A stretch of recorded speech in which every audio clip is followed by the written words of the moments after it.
to come up with better ways to escape because accidents happen.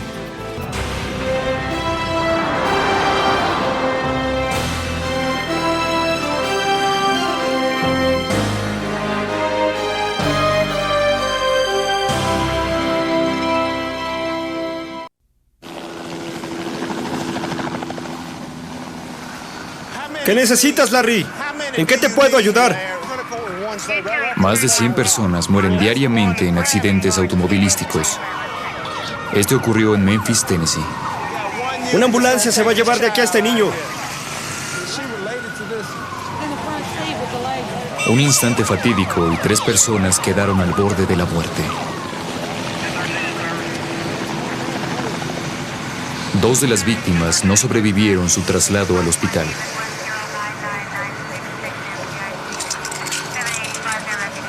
En los últimos 100 años, han fallecido más norteamericanos en accidentes automovilísticos que en todas las guerras que el país ha librado.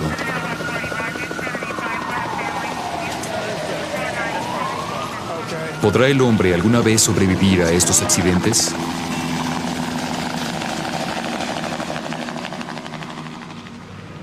Este es el peligrosísimo sistema carretero alemán, donde en su mayor parte no hay límite de velocidad. Muchos autos corren a 150 kilómetros por hora y hasta más. Ocasionalmente, la policía alemana monitorea las carreteras con cámaras de video. En general, el tráfico fluye de acuerdo a lo esperado, pero recientemente las cámaras grabaron un suceso impactante. Como se ve en el pequeño recuadro abajo a la derecha, un Mercedes en el carril exterior está a punto de tomar una curva a más de 200 kilómetros por hora.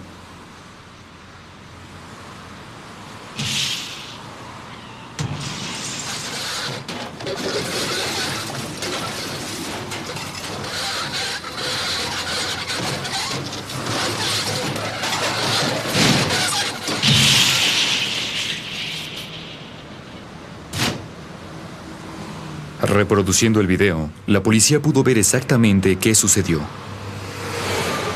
El auto iba demasiado rápido al tomar la curva. Entonces rozó la barda central a la derecha y el conductor perdió totalmente el control. Tras derrapar más de 150 metros, el auto logró detenerse en el acotamiento y el toldo voló por los aires. Fue un golpe tremendamente violento, pero lo que ocurrió después es casi increíble.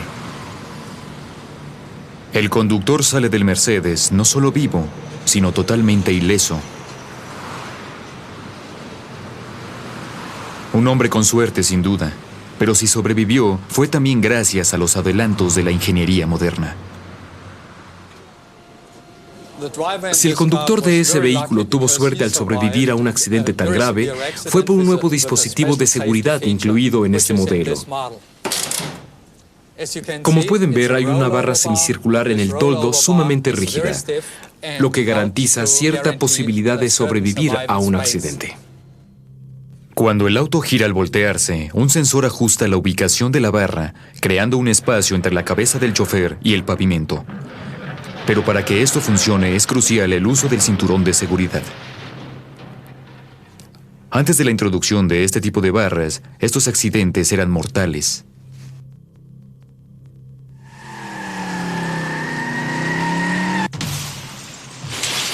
En los últimos 30 años, la ingeniería y la ciencia han desarrollado autos mucho más seguros.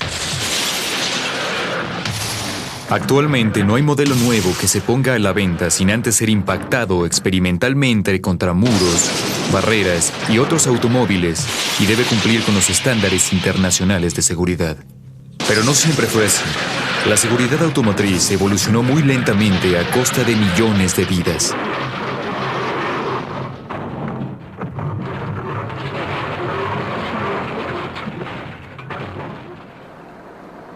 Este es un Chevrolet de 1929, que así quedaría en una prueba de impacto moderna.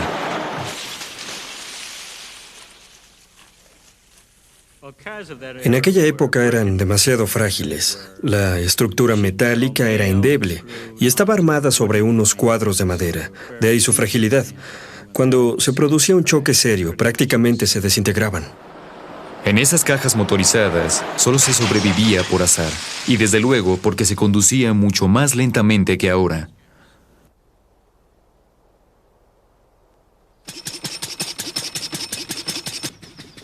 La era del automóvil comenzó en Alemania. Propulsado por el motor de combustión interna, el primer auto fue construido por Karl Benz en 1886.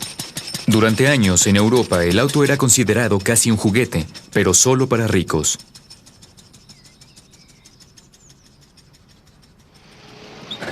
En Estados Unidos fue muy diferente. Ya a principios de siglo, automóviles de bajo costo inundaron el mercado y se vendían en cantidades masivas. Aunque todavía los caminos no estaban a la altura de tanta circulación vehicular.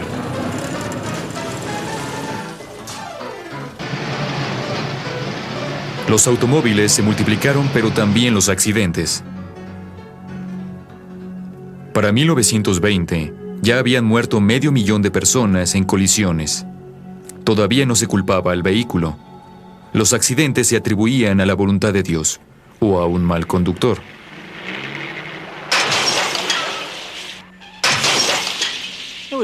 Lo más fácil era culpar al conductor, el error humano antes que la perfección de la máquina. Y así lo concibió la industria automovilística, deslindándose de cualquier responsabilidad que el diseño de los coches pudiera tener en los accidentes. Los industriales eludían el tema seguridad, porque las ventas peligrarían si los consumidores empezaban a ver los autos como máquinas peligrosas. Había, sin embargo, un aspecto del diseño automotriz que para todo el mundo era necesario cambiar. Las ventanas de cristal plano. Un pequeño impacto, incluso una piedra pequeña arrojada por otro auto al cruzarse, era capaz de fracturar el parabrisas, proyectando pedazos de vidrio al interior del auto. En 1910, un descubrimiento accidental en un laboratorio generó el mayor avance en materia de seguridad en los cristales automotrices. A Edward Benedictus, químico francés, se le quebró un frasco en el piso. Para su sorpresa, la botella se rompió pero no explotó, debido a que por dentro estaba revestida con nitrocelulosa que se había secado, dejando una película adherida a su interior. Benedictus no recordó el incidente hasta que leyó que en un accidente automovilístico, los cristales despedidos le habían desfigurado el rostro a una joven. Inspirado por esa noticia, volvió al laboratorio. El resultado fue una capa de celuloide adherida entre dos capas de cristal. Así pegadas, formaban una unidad y la capa central retenía las letales capas de vidrio.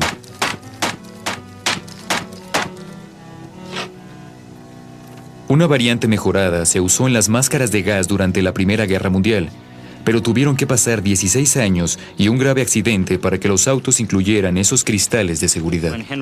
Cuando Henry Ford diseñaba su modelo A, uno de sus ingenieros fue herido por pedazos de cristal expelidos en un accidente, y entonces decidió ofrecer los cristales de seguridad en todos los modelos Ford. Los cristales de seguridad se consideraron un avance tal que muchas compañías los usaban en su publicidad. El vidrio de seguridad de 2 capas es la mejor defensa contra cualquier impacto. El cristal se rompe, pero no explota como el vidrio común. Recuerde esto cuando elija su nuevo automóvil. Usado en los parabrisas durante 40 años, el cristal de seguridad fue un progreso, pero estaba lejos de ser perfecto. Esto, conocido como el collar de vidrio, fue una consecuencia imprevista del cristal de seguridad, y está gráficamente descrito en esta película de 1960.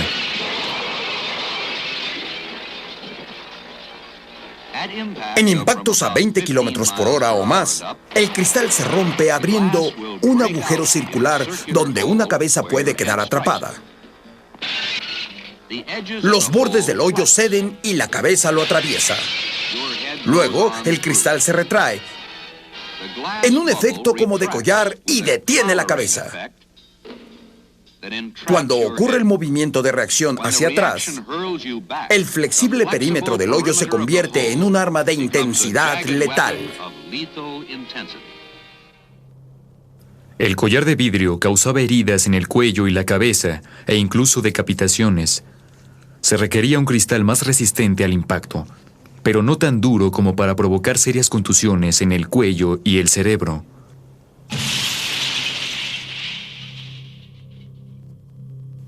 Se reemplazó entonces la película adhesiva por una capa intermedia de plástico que se astillaba pero no se rompía. Solo que en la mayoría de los autos el cristal plástico solo se instaló en los parabrisas, no evitando el peligro de eyección en los impactos por choques laterales.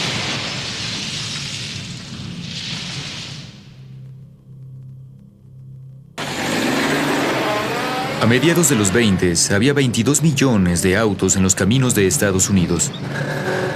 La demanda automovilística inicial había sido cubierta y las ventas caían en picada. Para revivir el mercado, la General Motors instituyó el cambio anual de modelo. El invento de la General Motors de un modelo nuevo cada año como medio para que la gente cambiara de coche rápidamente fue un gran truco que multiplicó las ventas y redituó en grandes ganancias.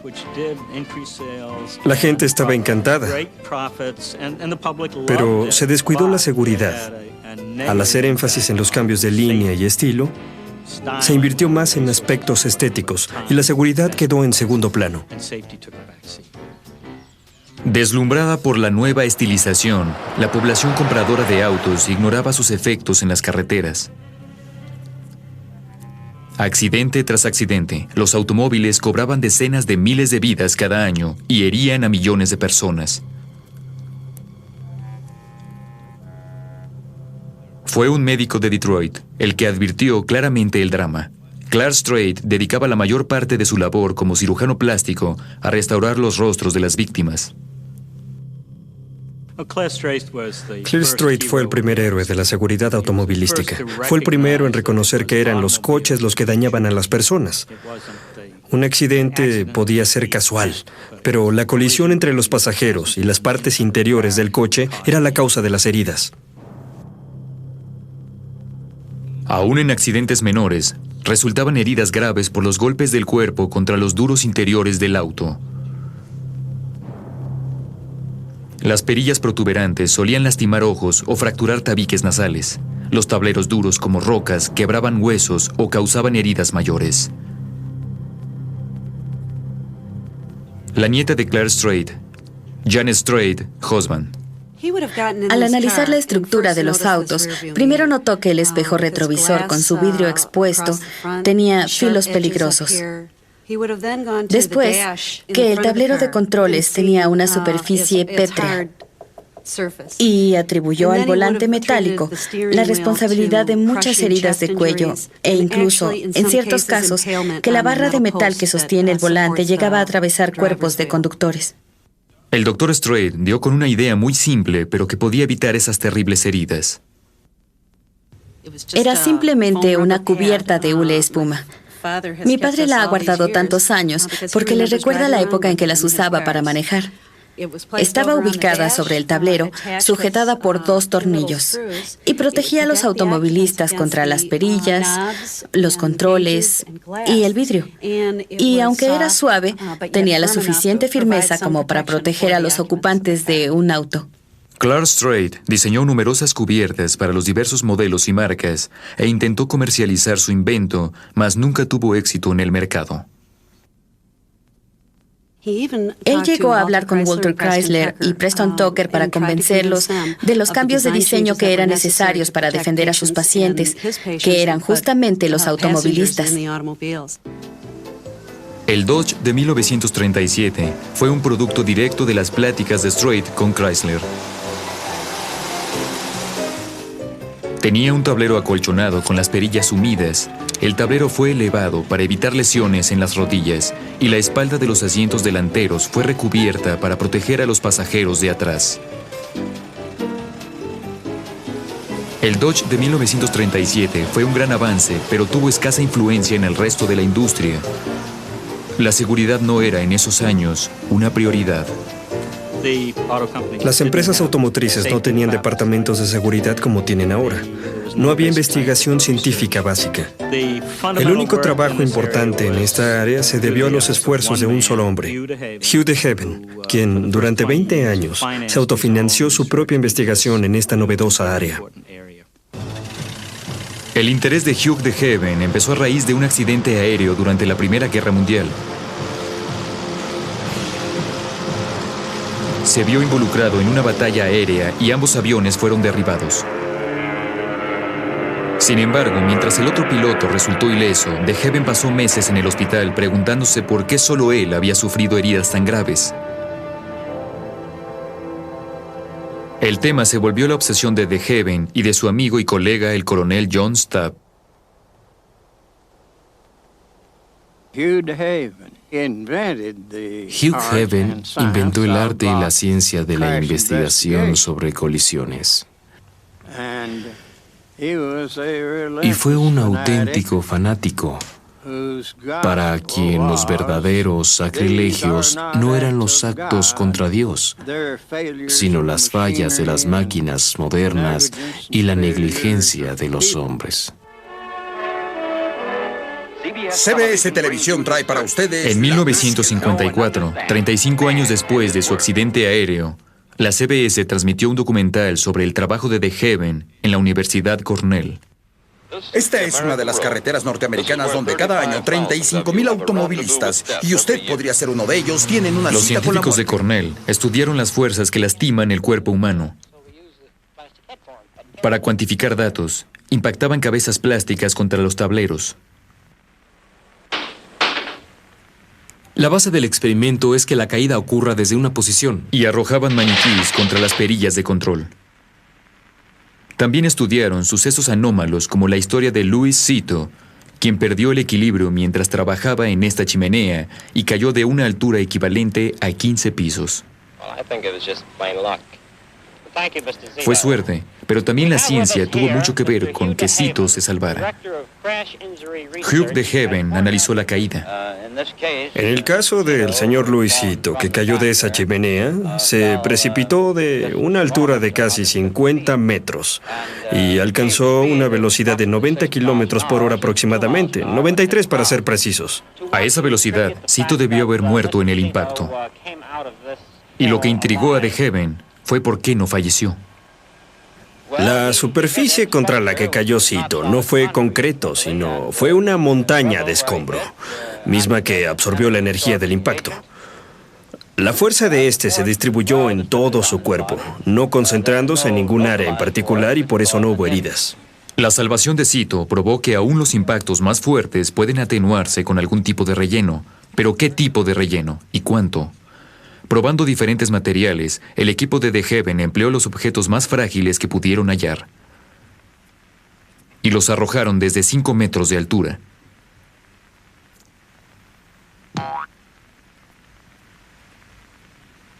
Los materiales desarrollados en Cornell encontrarían su lugar en la industria automotriz. Pero DeHaven sabía que el relleno no resolvería todos los problemas y lo demostró filmando sus primeras pruebas de colisiones.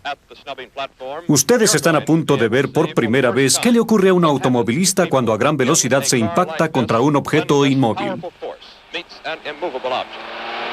En estas pruebas, DeHaven demostraría la tesis central de todo su trabajo. En todo accidente hay realmente dos colisiones. La primera es el golpe del auto contra el objeto inmóvil.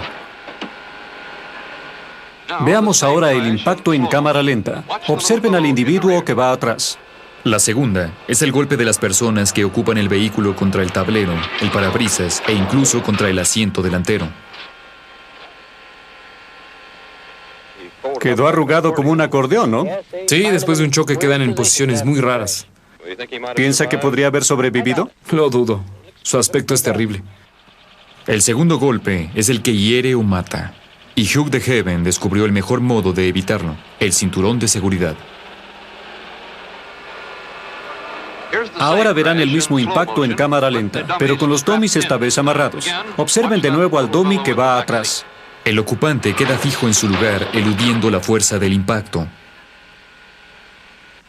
Como producto de los estudios de Hugh DeHaven sobre el cinturón de seguridad y de su obsesiva dedicación al tema, los fabricantes comenzaron a ofrecerlo desde 1955, no como un aditamento obligatorio, sino como una opción. El cinturón circular era conocido como cinturón de 2 puntos porque estaba sujeto a la estructura del auto en 2 sitios específicos. Fue un avance importante en materia de seguridad, pero no era perfecto. Los golpes en la cabeza, aunque menos severos, seguían ocurriendo, y la columna vertebral aún era vulnerable, y a veces, cuando el cinturón se colocaba muy encima de la cadera, podían producirse serias heridas abdominales. En los 50s, para resolver los problemas del cinturón circular, la Volvo introdujo un cinturón diagonal que cruzaba todo el pecho. Sin embargo, también conllevaba riesgos. El ingeniero de seguridad, Niels Bohlin. El cinturón diagonal tiene un grave defecto. Puede producir un deslizamiento del cuerpo hacia abajo, porque la correa está situada muy arriba del centro de gravedad corporal. En un choque, el cuerpo se mueve hacia abajo. Trata de evadirse de la correa y entonces ésta cierra sobre el cuello, causándole heridas muy graves a este e incluso decapitaciones.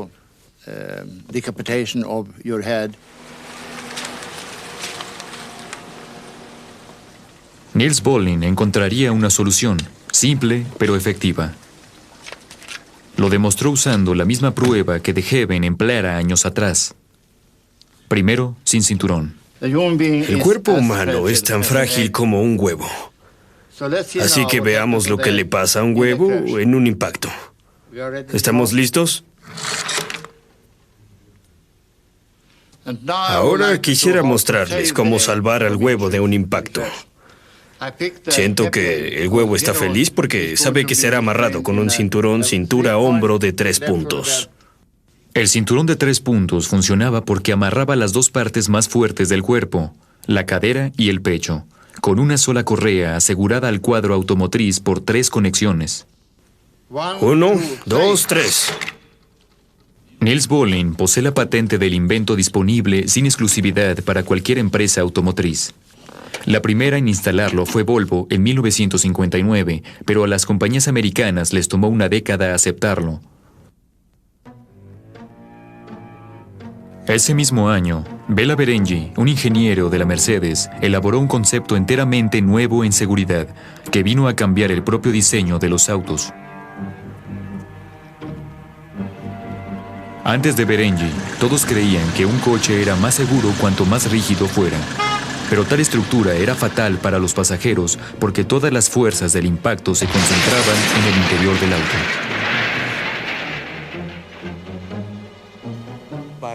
Berengi revolucionó el tema desde una perspectiva nueva. Se imaginó que si construíamos partes arrugables delante y detrás de una sólida cabina de pasajeros, esto podría evitar muchas heridas fatales. Bela Berengi comprendió que si el frente y la parte trasera se construían menos rígidamente, éstas absorberían la fuerza mayor del impacto, amortiguando el golpe que recibirían los ocupantes. Y si el área de pasajeros era estructurada sobre un cuadro muy rígido, se minimizaría la intrusión de las partes arrugables. Yo afirmo que fue una revolución, porque nos obligó a rediseñar completamente los autos. Aquí vemos en acción el concepto de Berengi. El daño al auto es severo, pero el espacio de los pasajeros permanece intacto. El secreto de este diseño está en la solidez del cuadro. Marcados en rojo, las partes estructurales están cuidadosamente diseñadas con materiales especiales para que se arruguen según patrones previsibles. Esta barra rígida mantiene unidas las 2 partes frontales y la energía se absorbe mientras la zona deformable se pliega. La energía se disipa fuera del compartimento de pasajeros y no hay sobre él ninguna intrusión en absoluto. Verán que este auto tiene un daño visiblemente importante. Se observan aquí. El frente está totalmente sumido y está destrozado hasta la mitad. Pero me alegra mucho este daño, porque fue el que amortiguó el poder del golpe. Mientras se pliegue el frente, se evita que el golpe llegue al espacio interior y se protege a los ocupantes. Introducido en 1959, el diseño de áreas plegables con cabina rígida es el estándar de todos los autos construidos actualmente. Sin embargo, algunos autos responden mejor que otros.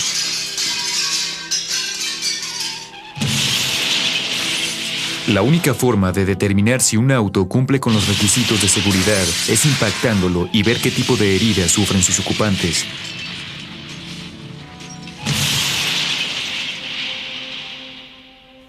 Aquí es donde entran los dummies antropométricos.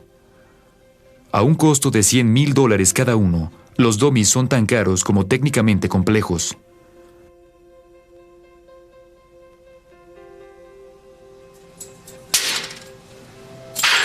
Los científicos los impactan, los aplastan y los destruyen de muy diversas maneras.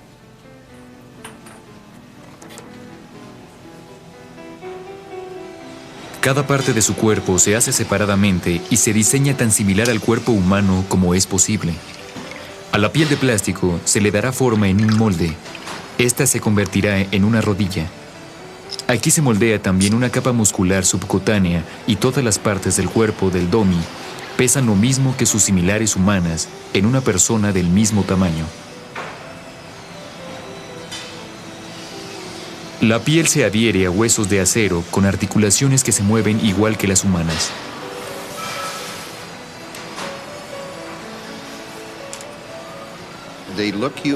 Los hacemos casi humanos para que respondan a un impacto como lo haría un humano. Las costillas reaccionan del mismo modo que lo harían las costillas humanas al golpearse contra el volante. La única diferencia es que las humanas se fracturan y las del dummy actúan como resorte. Las cabezas de los dummies se han perfeccionado tanto que al pegar contra el parabrisas se logra exactamente el mismo tipo de impacto que si tuviéramos allí a una persona.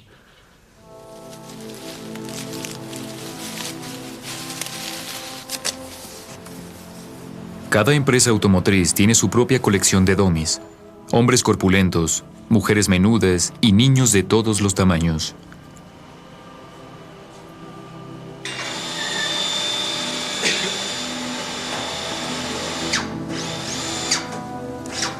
En cada prueba de colisión se conectan a decenas de sensores.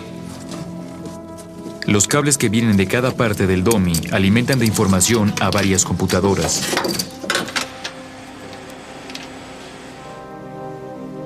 Aquí vemos pequeñas láminas metálicas que cambian de color según la presión aplicada. Analizando los colores se puede determinar la gravedad de cada fractura de cráneo. Las heridas en el pecho y las costillas se detectan con sensores especiales y se grafican en una computadora.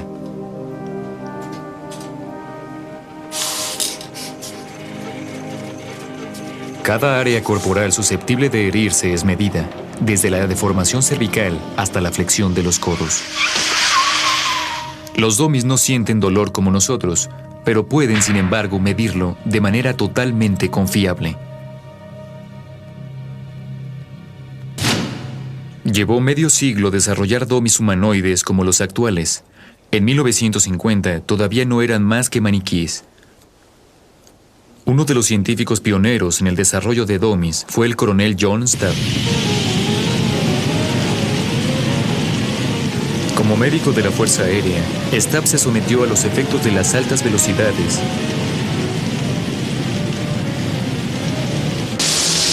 y luego a los de la desaceleración para estudiar en carne propia las fuerzas de las colisiones sobre el cuerpo humano.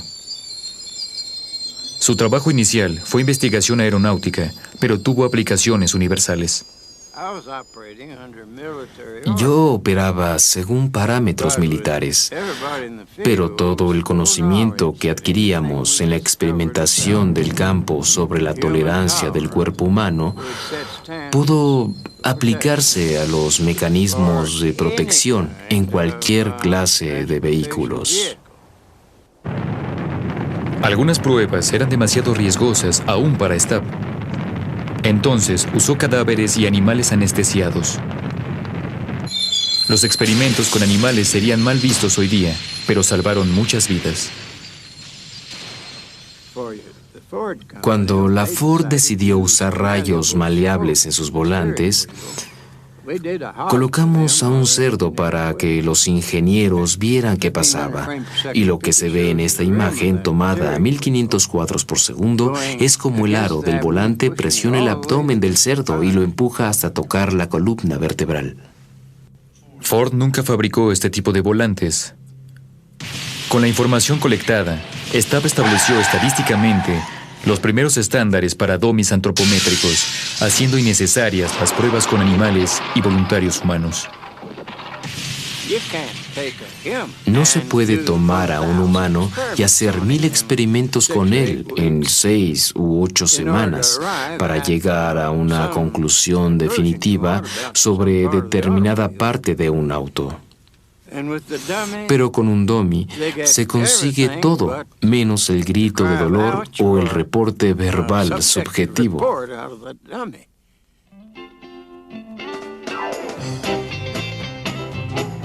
Pero en los 50s, la seguridad aún importaba menos que el estilo. Los autos se volvían más grandes y más poderosos. La velocidad era un problema tal que el actor James Dean fue contratado para un spot promocional. Maneje con precaución. La vida que usted puede salvar a lo mejor es la mía. Semanas después, James Dean murió en una carretera de California. Al crecer el índice de accidentes, uno de ellos inspiró, en 1951, una idea tan revolucionaria que tardó 30 años en ser incorporada a los automóviles. En un paseo con su familia, John Hetrick intentó eludir una piedra y derrapó hacia una cuneta. Simultáneamente, mi mujer y yo pusimos las manos para evitar que nuestra hija se golpeara contra el tablero. Fue así que me di cuenta que los coches no contaban con una protección de este tipo. Camino a casa, Hetrick pensó que tenía que haber algo que detuviera el movimiento del cuerpo contra el tablero o el parabrisas. Al principio pensé, bueno, debe ser un material esponjoso, pero me di cuenta que algo así no iba a funcionar. Pensó entonces en un cojín inflable que se llenara de aire rápidamente al momento del choque. Empecé a diseñar el cojín inflable. Pero pensé, el aire tiene que provenir de algún lado. Entonces recordé algo que me había ocurrido en la Marina. 10 años atrás, Hetrick trabajaba en el mantenimiento de torpedos en la Marina. Los torpedos tienen una carga de aire comprimido. Un día ocurrió un evento inusual. El torpedo que estaba manipulando estaba cubierto por un lienzo. De repente el aire comprimido se liberó accidentalmente y así de rápido botó el lienzo por los aires sin que yo pudiera seguirlo con la vista. Inspirado en el torpedo, la bolsa de aire de Hetrick es disparada mecánicamente por resortes y se llena de aire comprimido. En 1952, Hetrick firmó la primera patente de una bolsa de aire. Poco después, escribió a las empresas automotrices y de seguros tratando de vender su nuevo invento. Solo recibió una respuesta. Una compañía me contestó diciéndome que no estaban interesados porque a la gente lo que le importaba eran autos elegantes, radios elegantes. Me di cuenta de que los autos tenían guardafangos elegantes, pero no tenían seguridad. Durante años, las bolsas de aire no interesaron a nadie. Pero hubo una compañía que intentó tomar en serio la seguridad. En 1956, la Ford realizó el primer esfuerzo serio de Detroit en el tema seguridad.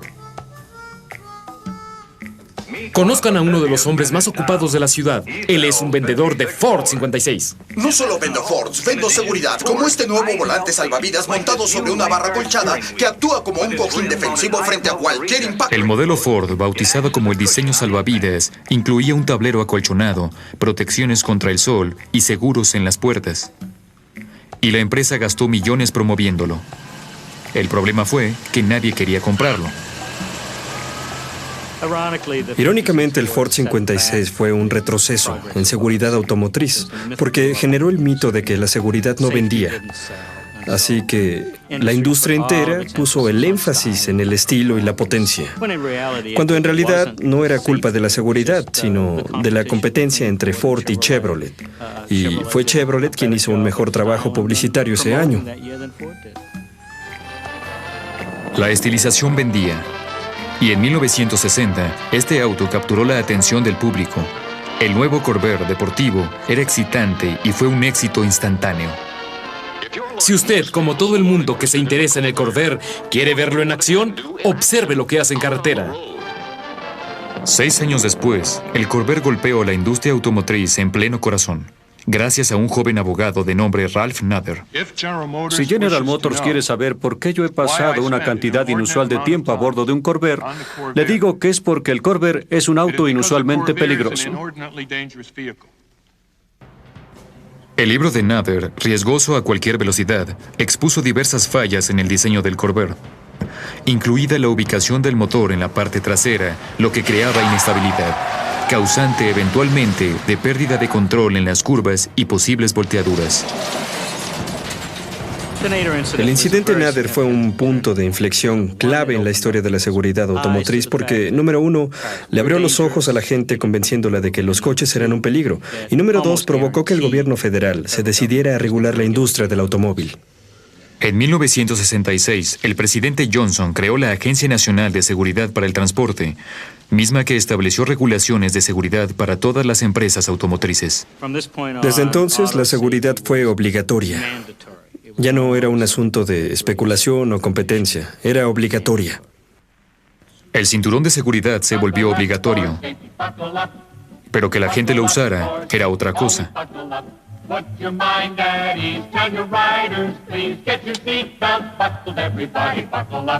¿Sabes qué, Edwin? Si realmente me amaras, me lo demostrarías.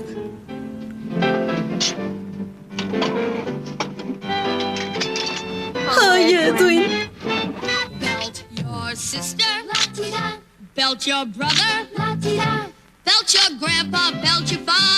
La publicidad no funcionó. En 1970, menos del 15% de los norteamericanos usaban los cinturones.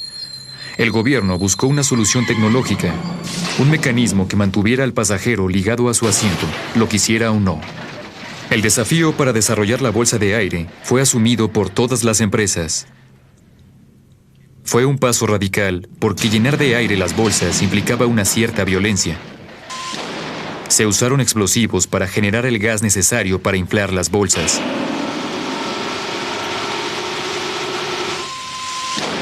Y la velocidad de inflado es de 300 kilómetros por hora. Crear bolsas seguras fue un enorme desafío, con numerosos pasos en falso.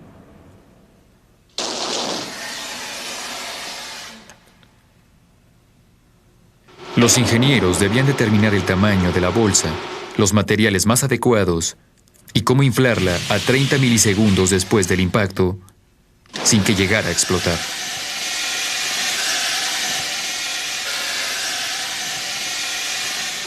Cuando se infla la bolsa, un poco de gas escapa de ella. Para estudiar si ese gas podía ser tóxico, la Mercedes hizo una serie de pruebas en las que al principio se colocaron jaulas con canarios en los autos. Los canarios tienen una peculiaridad. Son capaces de detectar hasta el más mínimo olor a gas tóxico.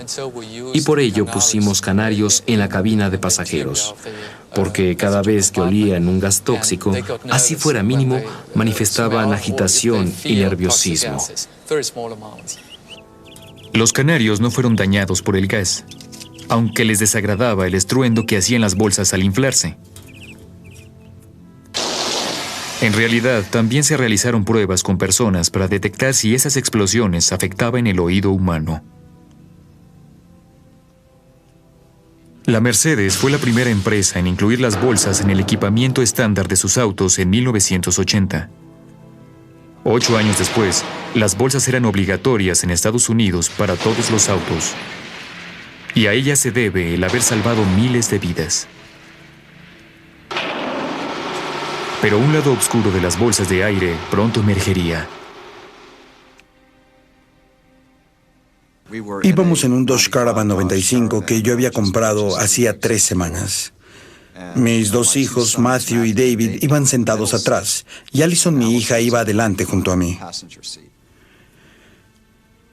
Estábamos a 1 kilómetro de mi casa cuando uno de mis hijos desde atrás nos pidió que pusiéramos en el radio el juego de fútbol americano.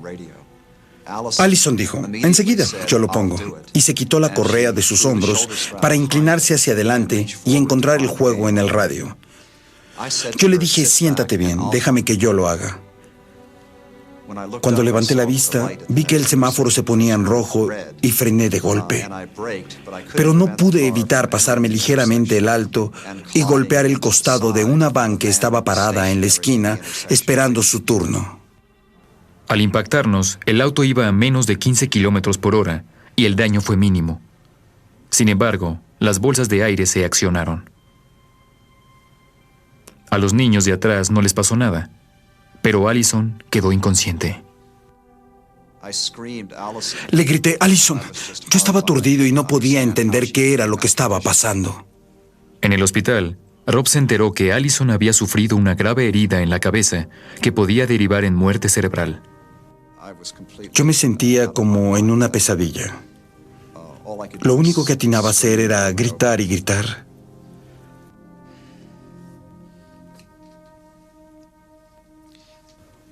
Dios, salva esta preciosa vida. Estaba tan descontrolado y hacía tal escándalo que las personas que pasaban por la sala de espera me miraban pensando que estaban frente a un loco incontenible. Allison murió al día siguiente. Poco después, su familia descubrió que otros 11 niños habían muerto antes que ella a causa de las bolsas de aire en impactos a baja velocidad. Tales heridas ocurren cuando la cabeza de un niño está demasiado cerca de la bolsa y recibe el impacto en los primeros milisegundos de la explosión. Algunos niños fueron decapitados de este modo. Otro tipo de herida es conocido como de catapulta. No podría afirmar con certeza cuál de los 2 tipos de heridas sufrió Allison, pero creo que fue la del tipo catapulta. La bolsa estaba bajo su barbilla, creo, y en el momento de su mayor expansión, la bolsa se infló totalmente y ejerció una terrible y tremenda presión sobre su cuello y su cabeza. Creo que paradójicamente lo que agravó la situación fue que se mantenía amarrada por el cinturón en el vientre. Es decir, su cuerpo estaba amarrado en la cintura mientras la bolsa de aire empujaba su cabeza hacia arriba y hacia atrás. Con otras familias afectadas, Rob formó un grupo para forzar a las compañías a enviar por correo advertencias sobre los peligros de las bolsas de aire a los compradores de autos nuevos. Propietarios de autos adquiridos en años anteriores también recibieron cartas. Lo único realmente importante que los padres necesitan saber es que nunca jamás deben sentar a un niño adelante frente a una bolsa de aire. Los niños deben ir en el asiento de atrás con su cinturón de seguridad, de preferencia en el centro. Hasta 1998, 48 adultos murieron por culpa de las bolsas de aire y la mayoría eran mujeres de baja estatura. Insistimos en decirle a la gente que deben mantenerse a más de 35 centímetros de distancia del volante, incluso si para ello deban colocar extensores en los pedales a causa de su baja estatura. Ciertos autos tienen interruptores encendido apagado para las bolsas. Aunque si una bolsa es desconectada no mata a nadie, tampoco protege a nadie. Rob Sanders es un ardiente defensor de las bolsas de aire, pero está luchando mucho para cambiar su modo de funcionar. Algunos fabricantes las diseñan muy bien. Por ejemplo, Mercedes, BMW y Honda en particular han producido bolsas excelentes que no han matado absolutamente a ningún niño. Otras compañías, sin embargo, utilizan bolsas muy peligrosas que tienen una fuerza demasiado agresiva al accionarse, combinada con un umbral de activación muy bajo. No hay motivo para que una bolsa se active en un choque a 15 kilómetros por hora. Esa sola modificación habría salvado a la mayoría de los niños muertos por bolsas. El otro cambio que pueden generar es introducir tirantes internos dentro de las bolsas. Estos impedirían que las bolsas llegaran tan cerca de los niños. Los sistemas mejor diseñados poseen estos tirantes internos. Otra cosa sería simplemente colocar un tope en el riel por donde se deslice el asiento, para que éste no se acerque tanto al tablero. Y esto no requiere emplear tecnología de punta. La tecnología de punta podría dar la solución final. Un sistema de bolsas de aire con un cerebro, que decidiera por sí mismo cuándo debe activarse la bolsa de acuerdo a ciertos criterios. Bajo el asiento hay una escala electrónica que ordena la activación de la bolsa solo si el pasajero supera cierto peso.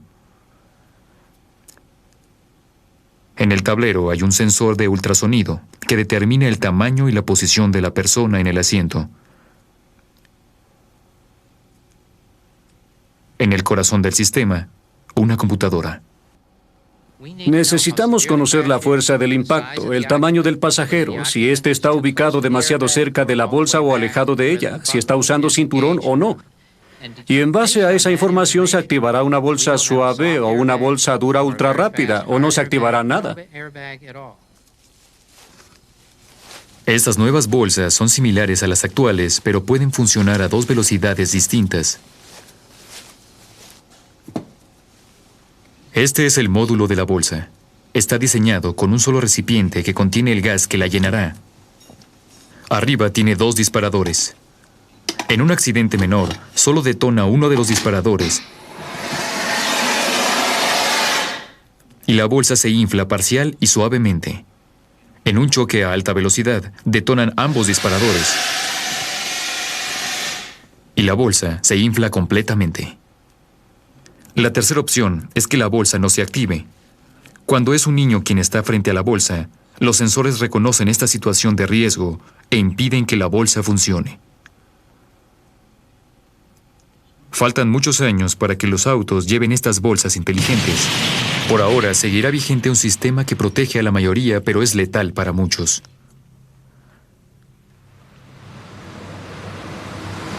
Después de 100 años, los autos son más seguros que nunca. Pero hay un factor que no ha cambiado, y es el más peligroso de todos: el factor humano.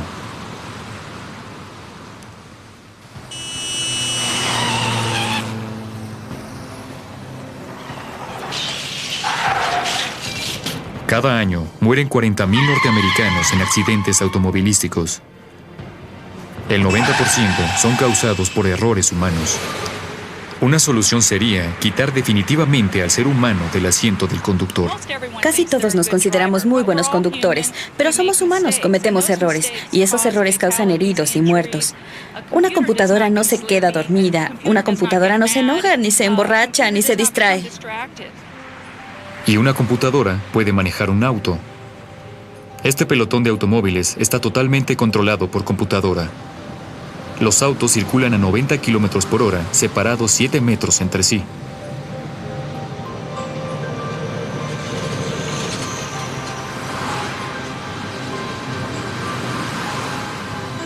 Durante 10 días, esta fue la carretera del futuro. Un grupo de universidades, empresas privadas y estatales construyó los 2 carriles centrales en un tramo de 10 kilómetros.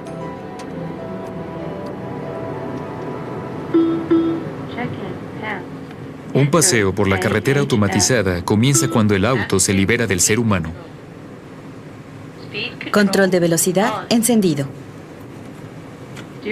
Control de dirección, encendido. Los pies fuera de los pedales. Las manos lejos del volante. Y dejen que maneje la computadora. Estamos usando tecnologías diferentes para demostrar la viabilidad de las carreteras automatizadas. Usamos pequeños magnetos incrustados en el pavimento para guiar al vehículo por el centro del camino. Los magnetos, alineados centralmente, detectan si el auto está equivocando su curso y disparan el control de dirección para ajustarlo. Los magnetos son pequeños, se entierran 1 pulgada en el pavimento e interactúan con 3 magnetómetros adosados al frente del auto. Hay un radar en la parte delantera y la trasera de cada auto, que mantiene constante la distancia entre ellos. Y los obstáculos del camino no son un problema. Usamos cámaras de video que literalmente ven hacia adelante y van siguiendo las franjas de cada carril, del mismo modo que lo haríamos usted o yo. Hay franjas captables vía radar que se parecen a las franjas pintadas que vemos en las carreteras y hay franjas magnéticas. Hay numerosas tecnologías promisorias que estamos desarrollando para llegar a vías vehiculares totalmente automatizadas. Pero si ocurre algo imprevisto, como un obstáculo inesperado. Aquí vemos cómo el camión automatizado detecta el auto que está adelante con suficiente tiempo como para cambiar de carril. ¿Y si un conductor se enferma de repente? Cuando ocurre un problema de ese tipo en una vía rápida automatizada, la computadora pregunta al conductor si puede seguir al mando. Y si el conductor no puede hacerlo, el sistema automáticamente desvía el vehículo hacia un resguardo de seguridad, lo detiene y envía una señal de auxilio. Pero los críticos son escépticos sobre la confiabilidad de un sistema tan complejo. Los elevadores son confiables. Hace 100 años la gente no estaba segura si debía confiar en ellos, hasta que el señor Otis se hizo elevar a sí mismo 15 metros, mostró cómo operaba el cable y cómo frenaba donde debía frenar. Nosotros debemos hacer algo similar para introducir estas nuevas ideas. Yo imagino las vías automatizadas como un sistema donde usted pueda salir de su casa, ingresar a su auto, indicarle a este el camino a seguir y después simplemente quedarse quieto en su asiento. Faltan muchos años, desde luego, pero no hay duda de que así será. El principal objetivo del sistema de vías automatizadas es evitar cualquier colisión. Pero 1 tonelada de acero moviéndose a 90 kilómetros por hora es un objeto intrínsecamente peligroso. Y mientras optemos por manejar un auto, nunca estaremos totalmente libres de riesgos.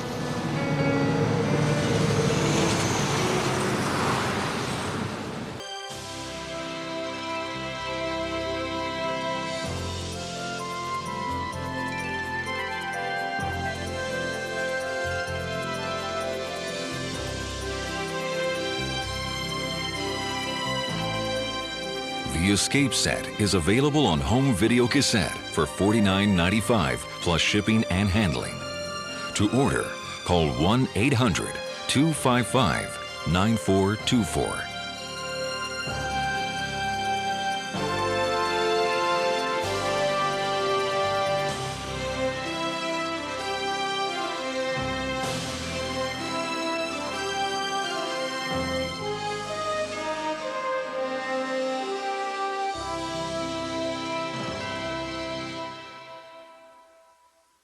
Nova is a production of WGBH Boston.